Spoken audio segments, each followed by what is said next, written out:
आज मैं आपको कोरियाई हॉरर फिल्म होम के बारे में बताने जा रहा हूं, जिसे जी मैन भी कहा जाता है। यह कोरियाई हॉरर उपन्यासकार चोई जिन्यू का सह शीर्षक उपन्यास है। इसमें हॉरर की रानी जू वाई मुख्य भूमिका में है। कहानी एक बड़े घर में घटती है, जिसके चारों ओर एक महिला का घर है। कहानी 5 लोगों के परिवार में घटती है। परिवार के सदस्य हैं पत्नी, पति, सबसे बड़ा बेटा।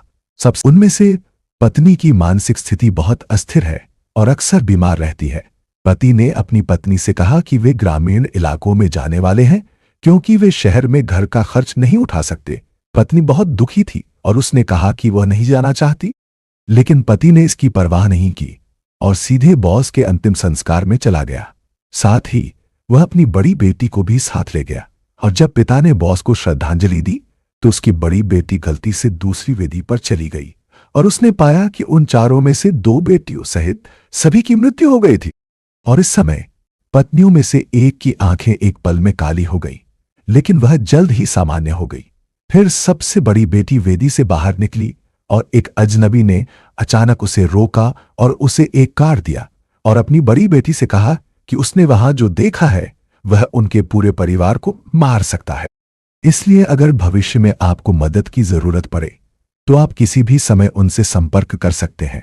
और उसी समय दूसरी तरफ पति चला गया और पत्नी जाना चाहती थी। वह जितना ज्यादा परेशान था, उतनी ही जल्दी उसकी आत्मा टूट गई।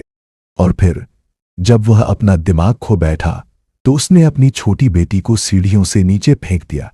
कुछ समय बाद परिवार घर से बाहर चला गया और देहात के बड़े घर में चला गया। और इस समय उसकी पत्नी की मानसिक स्थिति अभी भी बहुत खराब थी। उसे यह भी एहसास नहीं हुआ कि उसकी छोटी बेटी मर चुकी है। उसे बस यही लगा कि वह अभी भी आसपास है। आखिरकार जब सबसे बड़ी बेटी अपने नए घर में गई, तो उसने घर के पीछे एक बंद गोदाम पाया। ऐसा लगा जैसे कोई अंदर है और यह बहुत अजीब था।